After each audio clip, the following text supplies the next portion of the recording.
You're the only person that I could be watching a show and you suddenly go, Josh, come up here and entertain the crowd while I tune. It was the funniest thing. We'd be in a cafe wine. I never, I only smoke pot if I'm going to not be performing. Do you know what I mean? And I was like, well, I'm gonna go see Toll play. I'm so excited. And then as soon as I got there, you were like, Josh, go warm up the crowd. I was like, you motherfucker, dude. Luckily I had played that room a bunch of times and you killed it. I You am really did. so glad that you did. No, it's fun. That was really fun. And I'm glad you asked me to do it too because I always feel like there's do you ever have nights where you're performing? Well, not you're performing, but you have to perform, but you just don't feel like you're in the right frame of mind for it. Like, that's because you've played on such massive scales that there has to be times where you're just not, one confident or in your head, or you're more just you're just filled with the mishmash of life. Like, does that happen to you a lot? I don't think it happens a lot, but it's definitely happened, and it's usually I'm like not in the music. I'm like this spectator just outside of the music, and I can't quite penetrate it. And it's like it's this unexplainable. I mean, we're not the ones that get to choose whether that happens to us or not, anyway. But No.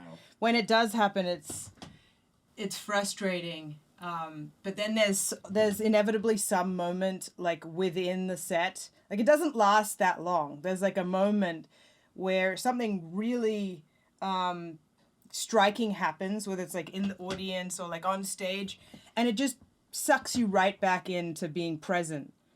And that's why I love like improvised music, because you have no choice but to be present with what's Yeah. happening.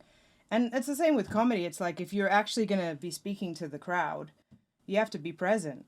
Yeah. So even if you're like, you go on stage and you're just kind of like in your head and you're not really there, it's like that can only last so long. Otherwise, you're just not going to deliver. I feel like they know it. I feel like they know it Of course. immediately if I walk up Yeah. there at all. Just like this is, I'm going from this joke to this joke to this. That's why I'm so like nervous about getting ready. I'm going to tape my special in 2023 with the band and do everything. But I'm bringing the band so I can be present. Because when I'm playing music and when I'm singing to the crowd and when I'm doing the stuff that I do, that's when I'm there. And instead of just going up and being like first joke, second joke, third joke. All right, here. I want to jump in this. We only have less than an hour, and what I think. I'm so excited to have you on for this one because remember we talked about different records. We tried to get you on in the past, and either scheduling or whatever just didn't work out. And months ago, not even I would say over a year ago, you were like, when is this? When is the Leonard Cohen record coming up? Well, it was Jeff Buckley, and then when is Leonard Cohen? And for me, I wanted you to do this one more because I mean, this is me being completely honest. I feel like I say this about every record we ever have on the podcast is that I only know Leonard Cohen as Hallelujah. I know he wrote that, and I know that he's one of the most respected songwriters, and people love him. And so this is my first real record of listening to his music. And before I even get into anything about how I feel, like you have a way different relationship with him. And I know, you could say whatever you want, but like just tell me about that. Maybe you want to take it back to the first moment you even heard of him, and then how that evolved. But it's your show. You tell me. Yeah. I was first introduced to him through Hallelujah too, because I heard Jeff Buckley and I heard this song and I was like, this is the most unbelievable song I've ever heard. Yeah. And then once I found out who wrote it, I went straight for Leonard's poetry. I didn't go looking for other songs yet. I just went straight for the books. So I bought all of them. And they were like all scattered around my bedroom, and I was obsessed with these words. Were you always into like poetry and stuff? Like I mean you've had to be mature. You've had to be like living on a much mature level than your age for so many years because of like how talented you are and where that took you. Were you before, like when you were in your teens, were you into poetry and reading? It's like I only feel like I read when I was like assigned something. I started music as a songwriter, like as a singer-songwriter with a guitar when I was 14. And when I switched to bass, I'd already, like, I moved to America when I was 16 by myself as a guitarist. Yeah. And Yeah. as soon as I moved here, I went to this school that I got a scholarship for, and they were really serious about playing.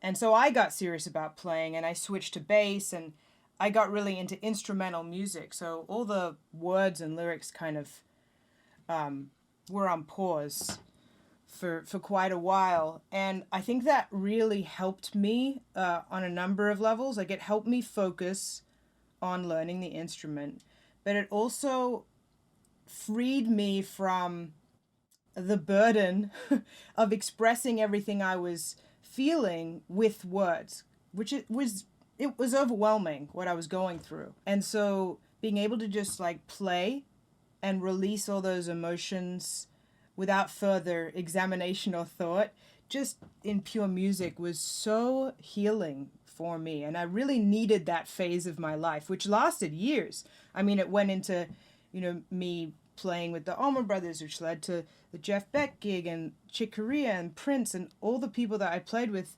I was playing Herbie Hancock. It was mainly instrumental music. Yeah. And so that was really awesome.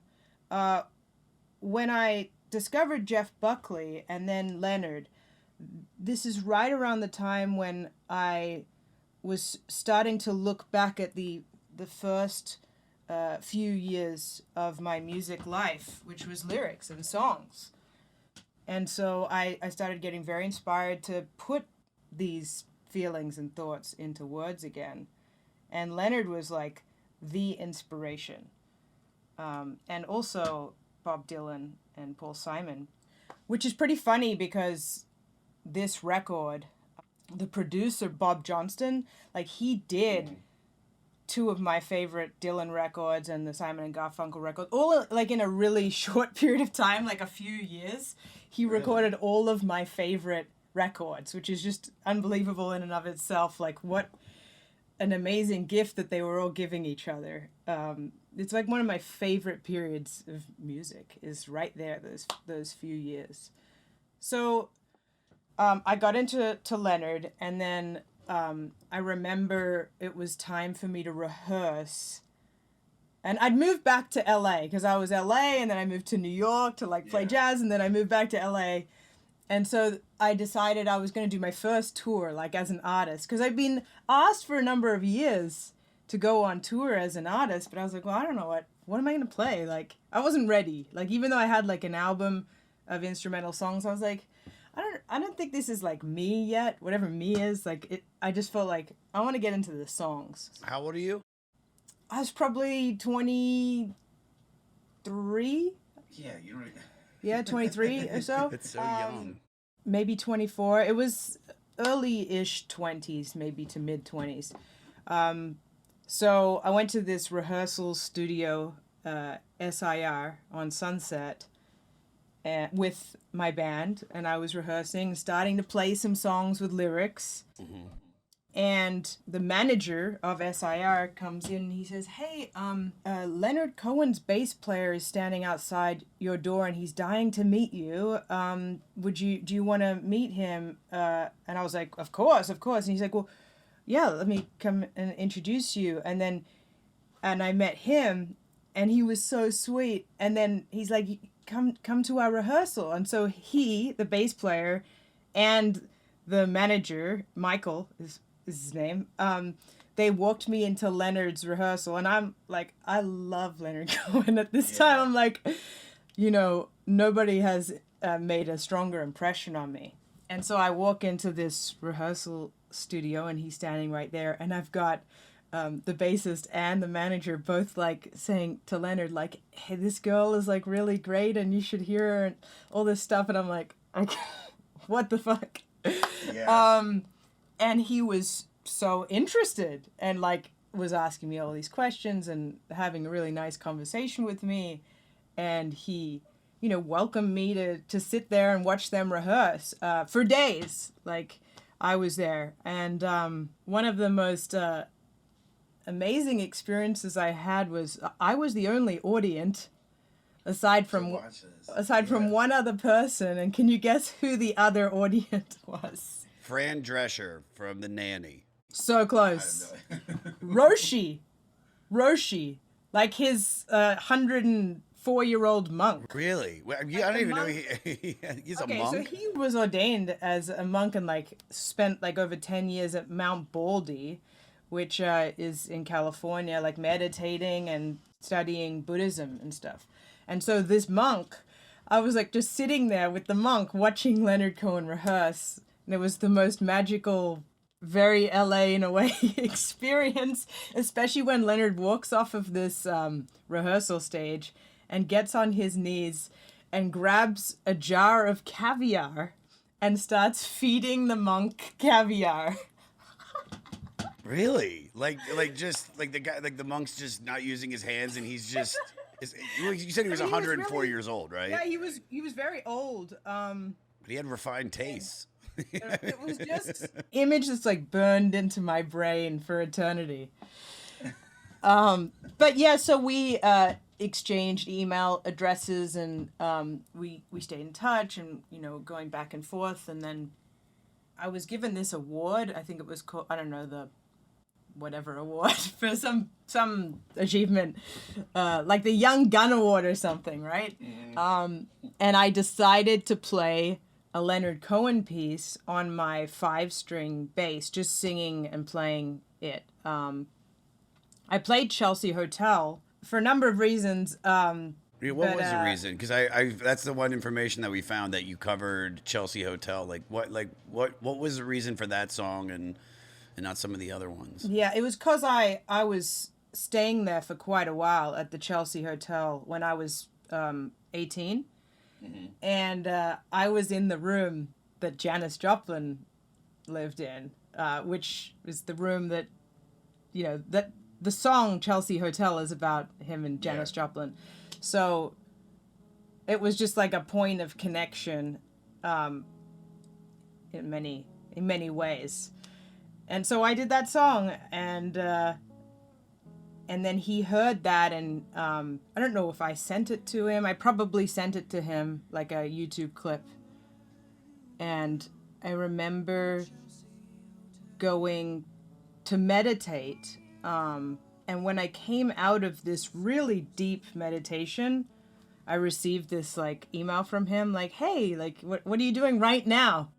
Do you want to come over?" And so I came over, and we had the most magical conversation that was probably 7 hours long.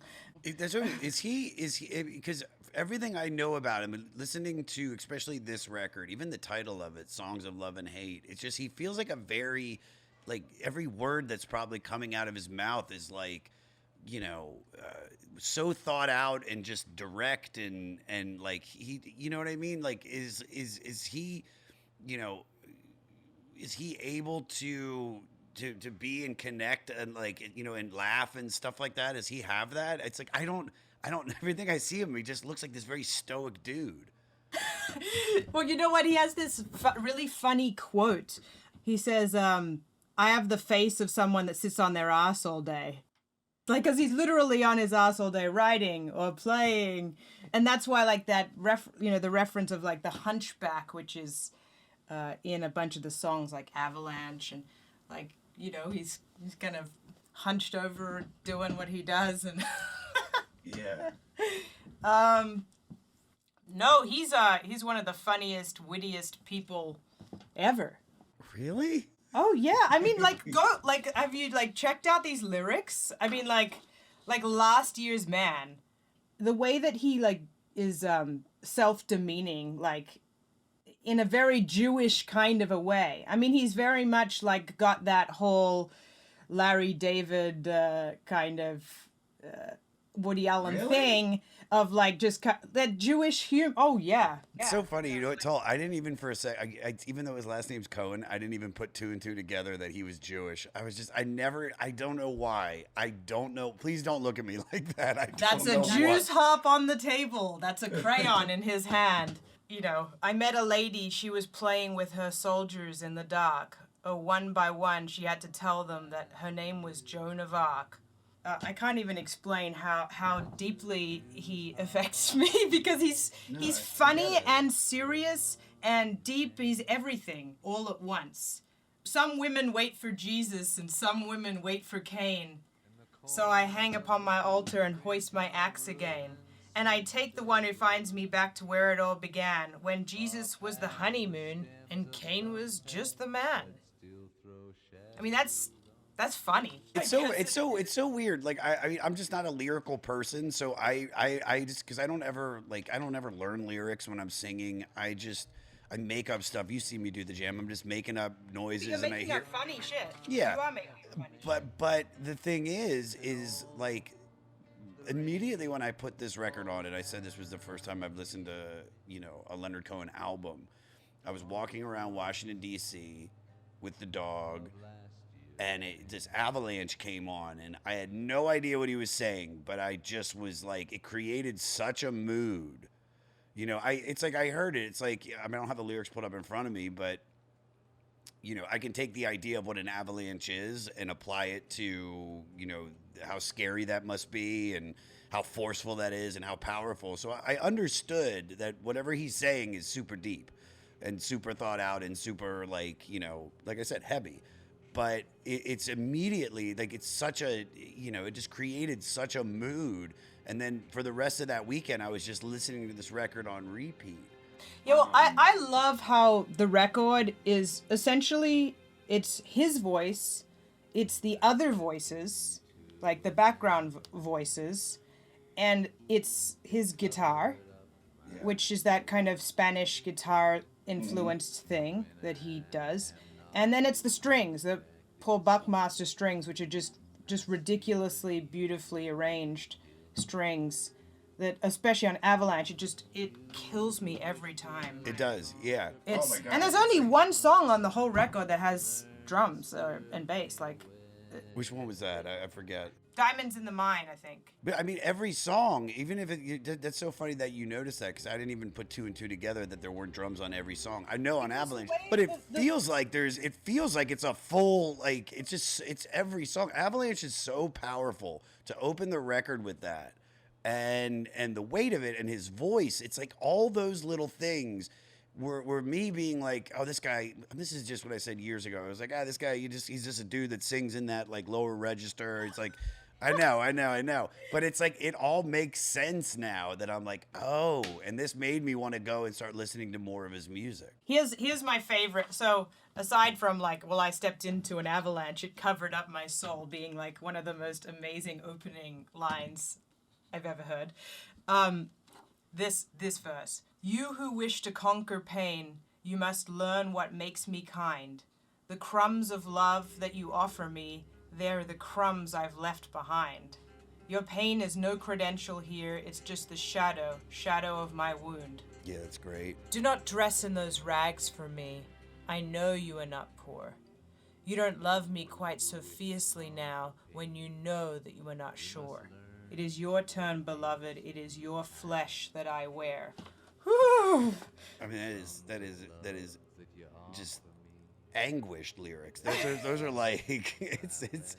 I mean, did you ever like? We have stuff here saying about the facts or whatever of the record, but were you ever able to like really talk to him about like the records and the meanings and the poems, and were you able to kind of like pick his brain? Because I mean, listening to what's so great is hearing you read those lyrics and then hearing the music that you've been creating. I can see where the influence is. Am I wrong? Like, you've been very lucky to be able to work with such incredible people. And of course, we're always, same with comics, we're always like influenced by who we're around. Would you say on your last record, like Leonard was there when you were kind of, with you while you were kind of writing that? Of course, he's like one of my biggest influences. In terms of him talking about his own lyrics, it's not something that he was very interested in doing with anybody, because it took away the mystery of where this art was coming from. Like he always said, like, from a spiritual perspective, you're not the doer. You know, I'm sure you've heard, like, you're not your thoughts, you're not your body, Yeah. you're not the doer. And to take, you know, credit, or like say like you're in control of what you're creating is not really the way to kind of look at it. So not specifically his words, but he read me this amazing piece of poetry that he was working on called What Happens to the Heart, which was eventually just released a couple of years ago on this last posthumous record, and it's in the book The Flame. And it's just one of the most remarkable pieces of poetry and words that I've ever heard. Like, if you want to hear it. Sure, please. I mean, I'll give you a taste. Yeah, just a nice little nugget. I was always working steady, but I never called it art. I was funding my depression, meeting Jesus, reading Marx. Sure, it failed my little fire, but it's bright, the dying spark. Go tell the young Messiah what happens to the heart. There's a mist of summer kisses where I tried to double park. That's funny. The rivalry was vicious and the women were in charge. It was nothing, it was business, but it left an ugly mark. So I've come here to revisit what happens to the heart. It just like gives me goosebumps. It's just so... Whew. Was he a poet that suddenly started making music, or was he just starting as a songwriter? Like No. What was his background? Like He was in Canada, like in the poet scene. Irving Layton was his mentor, who he spoke a lot about. The one thing that he like kept saying was like, anytime I was like, you know, well, like, but there's this, but then there's also this, and he'd be like, you know, my mentor used to tell me, the poet is always conflicted. And it's funny because it's like, you know, we want to think like we know we're very decisive people, but really the poet is conflicted. Wasn't that just any artist is conflicted? Yeah. Yeah, that's basically it. Yeah, but that's where the art is. Like, how could you really write if there's the conflict is what makes it interesting. Mm-hmm. You know, that he's like in Love Calls You By Your Name, right? Mm-hmm. Where he indicates it's between, like, you thought that it could never happen to all the people that you became, your body lost in legend, the beast so very tame. But here, right here, between the birthmark and the stain, between the ocean and your open vein, between the snowman and the rain, once again, love calls you by your name. To point to, well, between the birthmark and the stain, like, what does that do to your mind when you focus on that? Yeah. It's just amazing. I mean, he's a mystical poet and lyricist. Would you, because I'm actually curious about this, being that you're such a lyrical person and musical, but let's just focus on this, like the song, the lyrics and songwriting. Obviously you're putting him up on your Mount Rushmore. If you had to put like the greatest song lyricists, like who would you put up there? Yeah, him.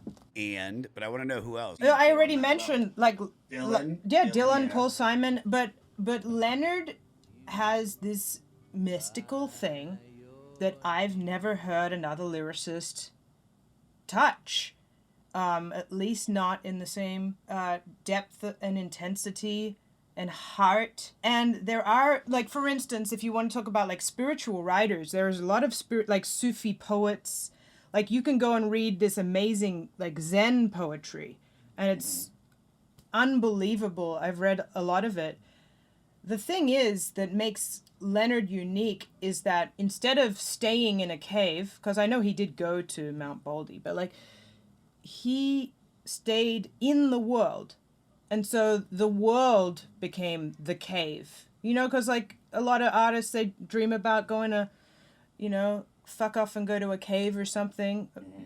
That tendency, because you're used to that solitude of writing. And so it's very similar to like being like a monk, like living alone and writing alone and doing you're looking inward all the time. Like when you read these lyrics, you don't know if he's talking about God or woman. It's like the Song of Songs. You know the Song of Songs, like from the Bible? It's like one of the oldest poems that was like in the Bible. It's called the Song of Solomon. You know, see, he was really into like the Bible, and like that's why there's so many references to all these biblical figures and stuff, and he drew a lot of inspiration from that. And then there's this spiritual aspect to, well, not aspect, it's in all of his writing. It's just right there. I always had like a spiritual tendency, you know what I mean? Like a curiosity. Like since I was like 12 years old, maybe even earlier, I used to write in my journal, and it's like asking these very esoteric questions. And like my parents tell me that like since I could talk, like since I was 2-3 years old, it's like I was asking why about every single thing. So like because why is a crooked letter and you can't make it straight. But literally everything, I was questioning everything, looking at everything. And so that tendency was there. When I was introduced to Leonard's work, it really made me want to look deeper and more intensely. And then it was really only when he passed away and the effect that had on my spirit, that, you know, after the long mourning process, where I literally packed up all my stuff and threw everything in storage. I didn't want to like touch an instrument. I just like... I remember that. That was when we met. Yeah, because that's when I went to the Comedy Store for the first time. Because one of my friends was like, Tal, you need to go and laugh. You need to laugh. And so I remember the first time I went to the Comedy Store, it was actually with Leonard's daughter. Oh no, maybe that was the second time. It was like either the first or the second time, but I remember starting to meet all these comedians in a very short amount of time, and like it really helped me get through that time, because it's one thing to like, I don't know, the loss of Leonard Cohen is I can't imagine what it was like for his family, but just from my connection with him, it was probably the biggest heartbreaking experience. I guess your question earlier about like, did we talk about lyrics? Like we talked about I sung him, for instance, like I sung him one thing after another. And he's like, can you sing it again? And I want to hear every single line. Like, and then after every line, he'd be like, so tell me more about this. And like, and when you use this word, like, tell me, like, and he was asking so many questions with the most loving curiosity and support. And when someone is that attentive to your self-expression, which is, you know, your soul's expression, when someone is that attentive to that, losing that, it cuts really deep. And I know you know what I'm talking about when you lost your best friend. Yeah. It's like it's not like you can get that with anybody. No, it's irreplaceable when you have that kind of connection with somebody.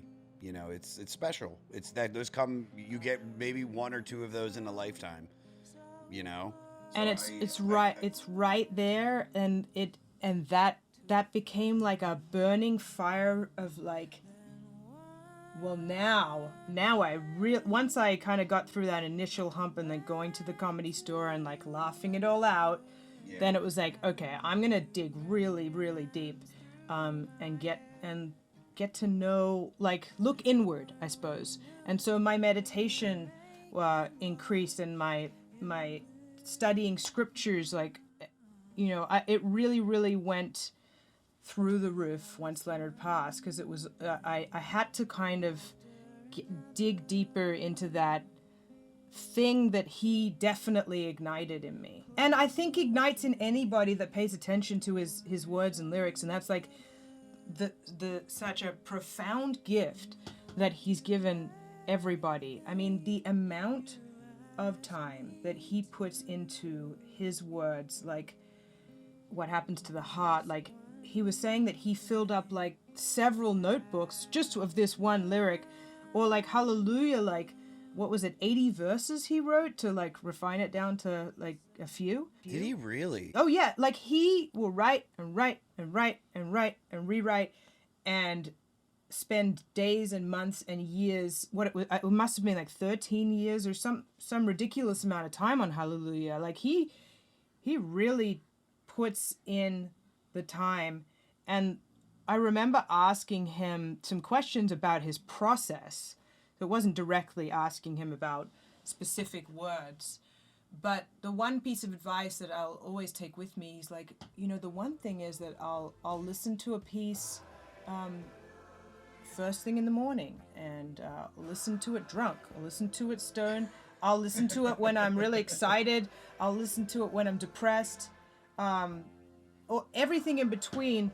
And if I can identify with the writer and this piece of music in all different kinds of states, and have those states influence this piece of work, and then wait a day or two and then look at it again, and the more you do that, the more it can reach everybody. And it's just it's fascinating. I mean, I think we all naturally do that anyway, but just to hear him say that was really helpful to me, and to know how much effort he did put into his words.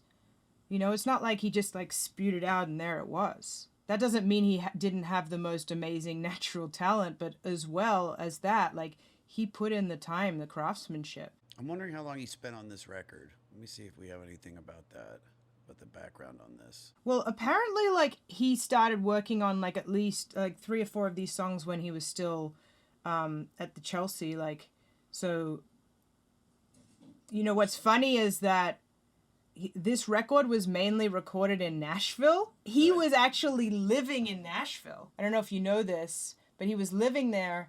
And what's really funny is that he thought he was writing a country record. Really? Yeah, like he thought that he was a country singer. Like he was wearing like these cowboy boots and stuff, and like I heard a story about him like at an airport running into George Michael when George Michael was like at the height of his career, like in the spotlight, like one of the biggest artists. And like George Michael came up to Leonard and said, I saw you wearing these cowboy boots and inspired me so much that you would do this, that then I started wearing them.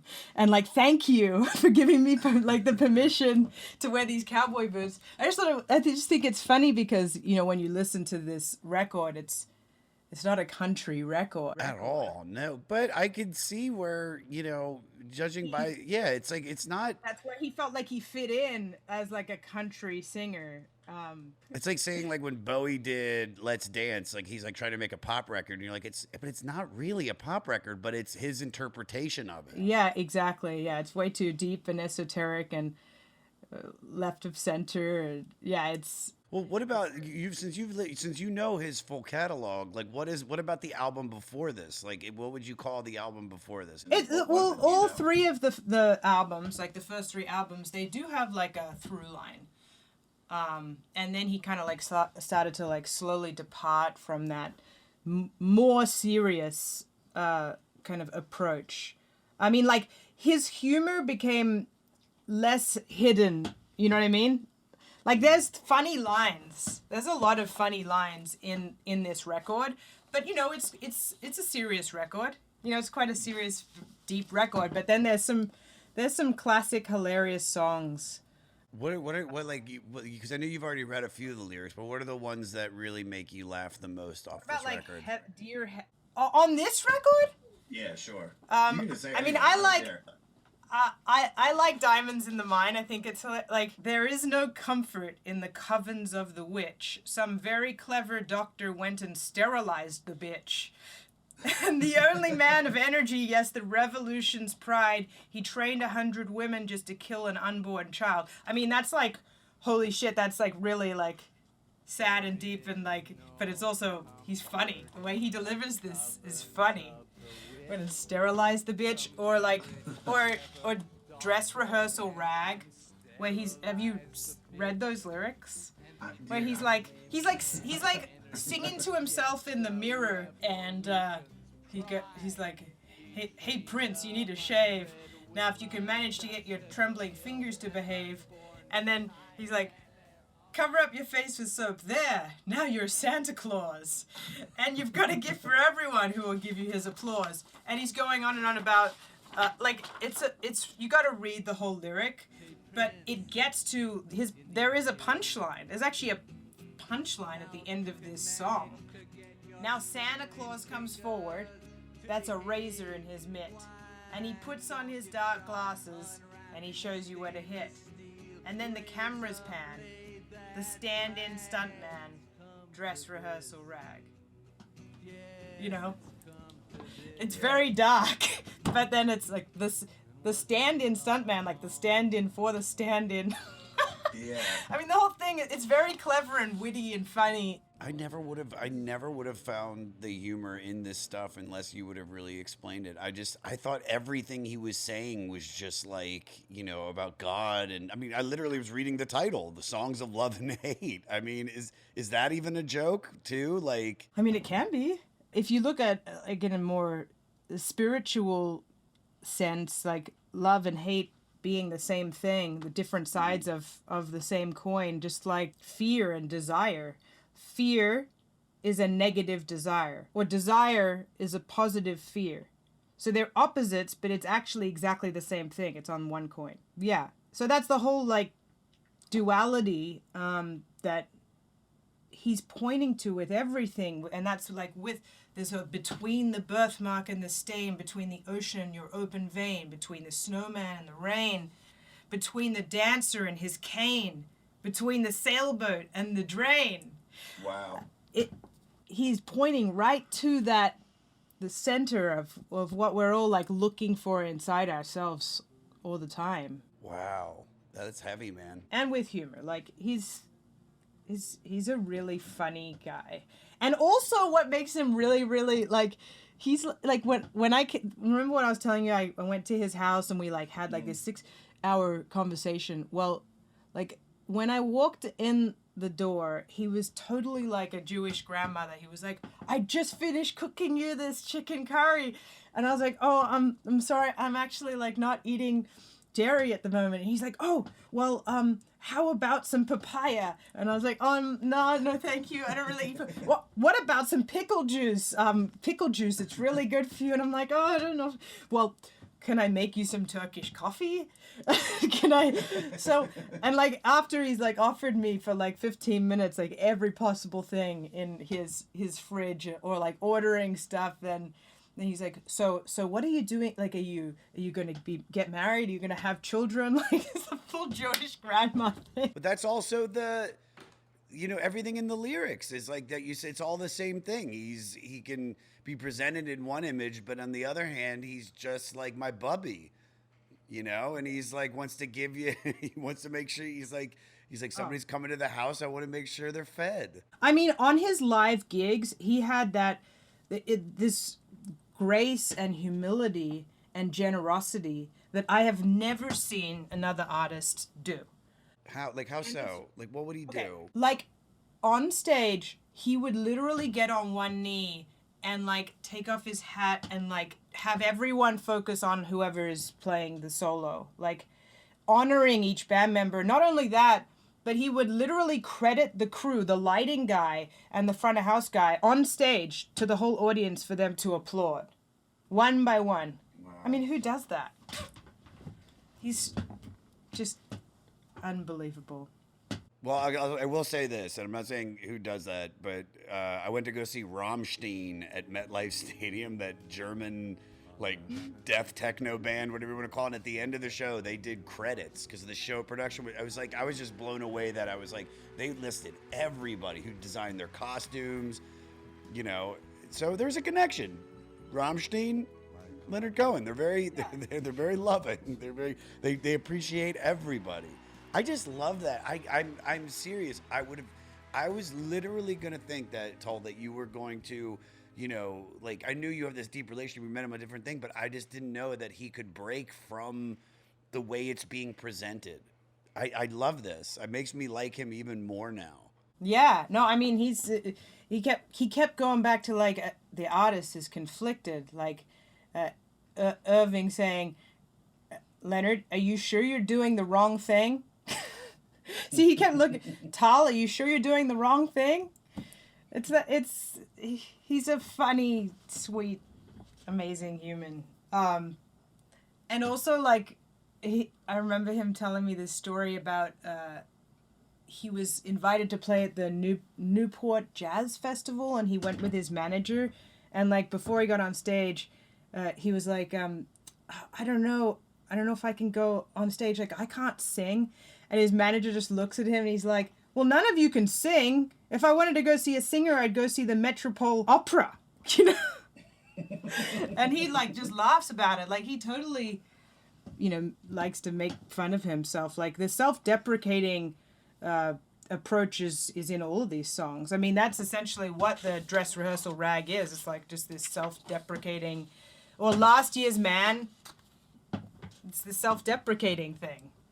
I mean, it's not like it's one thing, but it's all in that song. Yeah, this album like, really, it's like from the opening to the closing, it has such a good flow to it. And, just looking at some of the tracks that I really loved. I mean, obviously Avalanche. I love Famous Blue Raincoat. Where do you put this record when you look at his entire catalog? Which I don't know how many records he ended up making. I have it somewhere in here. But where do you put this record in terms of of his work? Do you feel like this is his best work? There is no best. It's just different phases of Leonard. I mean, yeah, it's one of my favorite records. But I get something out of all of his work. It's just I'm probably the wrong person to ask. No. I don't know anything. I could read the facts that I have in front of me, and sitting here and talking to you and knowing you so well and loving you so much, it's like I just want you to lead this episode. You tell me what you want to tell me about him, because it's everything you're saying is making me appreciate his music even more. And that's what I love about this podcast. What I love about this podcast is sitting down with a fan of the Smiths that loves the Smiths and can perfectly explain why the album and the artist is so good that it rubs off on me. And then when I re-listen to the record, I'm like, yeah, man. Oh, I hear it now. Now I see it. And like I said, I knew he was special. I knew there was something, Let me ask you this. Did you ever talk to him about the Hallelujah cover by Jeff Buckley? Did he ever say anything about that? No, I did bring it up. I mentioned that I think that was how I discovered him, and but it was just kind of like we didn't really go into depth about it or anything. But I wonder how he felt about it. About the Jeff Buckley, He always had something wonderful to say about anybody. He's just one of those people. Really? Just really, really. Yeah, even Famous Blue Raincoat, he was like, if you read interviews about it, he's like, oh, I don't know about that song. It's a little bit incoherent, but I really like the way, was it Jennifer that did it? Jennifer Warren. Yeah. He'll talk about oh, I like hers better. And yeah, I've got that right there. It's because I worked on a different version for her, and I thought it was somewhat more coherent. But I always thought that was a song you could see the carpentry in a bit, although there are some images in it that I am very pleased with, and the tune is real good. That just sounds like a sweet man. He's so sweet. I mean, that melody, the thing is that I was talking about the whole sing, he didn't think of himself as a singer. Yeah. But this record is filled with this lullaby-esque melody, in all of the songs. But it's actually unbelievable, the melody writing. And you kind of don't initially focus on that because it's so lyric forward that you're paying attention to the words and the atmosphere, but the melodies are so profound and hooky that it's like some of these songs like Love Calls You By Your Name, like that could be like a standard, but he kind of understates some of these melodies. And so, you know, some other singer might kind of make a bigger fuss of like the melody and make it maybe perhaps a bit more apparent as to how hooky it is. But that's what I absolutely love about him so much, is that he doesn't make a big deal of it. He just sings the words and the melody, and that's it. He's not doing any like flashy shit. He is just the voice of his soul, and that's what you listen to, and it penetrates your soul directly. There's not one time have I ever listened to him and be like, oh, he's just doing that to impress somebody, or he's doing that to like whatever. It's just raw and direct and stunning. That really makes sense to me now, Tal. Like it really does. Like I love how you just presented it like that, because you know, if you don't know enough about his music and you just hear it, you go, that's that baritone guy or whatever. It's like he's presenting the words and in just a way that you could hear these poems with, in a sense, like a tune to it, and they're also like these very beautiful tunes. But it's just like he doesn't. It's not, you know. There's no glitz. There's no glamour. It's just raw. I love that. Yeah. And the things that they used to decorate the songs, which we were talking about earlier, like the strings, which are Paul Buckmaster, one of the best fucking string arrangers ever. Like he did like a bunch of Elton stuff, like Tiny Dancer, and like he's done like Leave On, like amazing work. Paul Buckmaster. Like if you look at his discography of what it's unbelievable. So they were decorating it like with the strings, and like obviously he's backing himself with that amazing guitar, but then there's also the voices. Like there's the you know, his background singers that do those really haunting things on like Famous Blue Raincoat, but then there's also the children's voices that you hear a bunch, and like, you know, like that directly influenced Pink Floyd and Roger Waters, and like they, you know, they're not shy about saying how much they admire Leonard Cohen. Like The Wall came out like eight or 9 years maybe after this. I'm not sure exactly, but like yeah, well, this came out in 71. I think The Wall came out in 79 or something. Yeah, 79 or 80. Yeah. You can see how that influenced just the kids thing, the choir, but that I really love the choices that were they're minimalistic choices, but they're perfect because it's just like this right here and then this right here, and then he's just in the center singing his songs. You know, it's beautiful. Yeah, that is beautiful. And he's very rhythmic, like with the guitar playing gives this forward pulsing thing that you don't actually realize, like you were saying, that the drums aren't there, because he is the drums. Yeah. Wow. Dude, I can't wait to listen to this record again. We usually here. Let's wrap this up, because I could sit here and talk to you for hours about it. We usually have this string of questions, but I'm only going to ask you like two of them. Because of the relationship you have with him, and I don't think they're even appropriate. But when you listen to this record, I know you're treating it as a full piece, but what's the song that really touches you the most? Love Calls You By Your Name. And why is that? Between the windmill and the grain, between the sundial and the chain, between the traitor and her pain. Once again, love calls you by your name. Yeah, that's beautiful. That's beautiful. All right, and then the only other question I'm going to ask you is, because there's people out there that are much like me, that have never listened to Leonard Cohen, and this might be their first, you know, venture. What would be your elevator pitch to get somebody to listen to this record? Do you want to know yourself better? Because this is a direct invitation. Yeah. He's not teaching you. Yeah. It's a guide. That's why. Between the traitor and her pain. Think about it. Between the birthmark and the stain. They do like these koans, like in Buddhism. Like, what is the sound of one hand clapping? Or when I met Roshi at that rehearsal, and I was like, "Hi, nice to meet you." And he said, "Where are you?" And I paused for a minute. I said, "In the handshake." And he said, "Oh, it was amazing." I'm so glad you were able to come in and talk about this record. I think you were the perfect person for it. So I really thank you for. It's the for first also time opening up and being able to talk I about have this. talked about him. I've been asked a lot, and it's hard. But yeah, this was fun, and I love just shining a light on what an amazing soul he is, and how funny he is. I think a lot of people are really gonna enjoy this. I think the people that we get so many different perspectives on this show, and we've had people talk about their own records, and we've had people that are just diehard fans for an artist, and it's the album that they've listened to millions and millions of times. And we have people that sometimes are hearing it for the first time because you can't find somebody that has a connection to every record.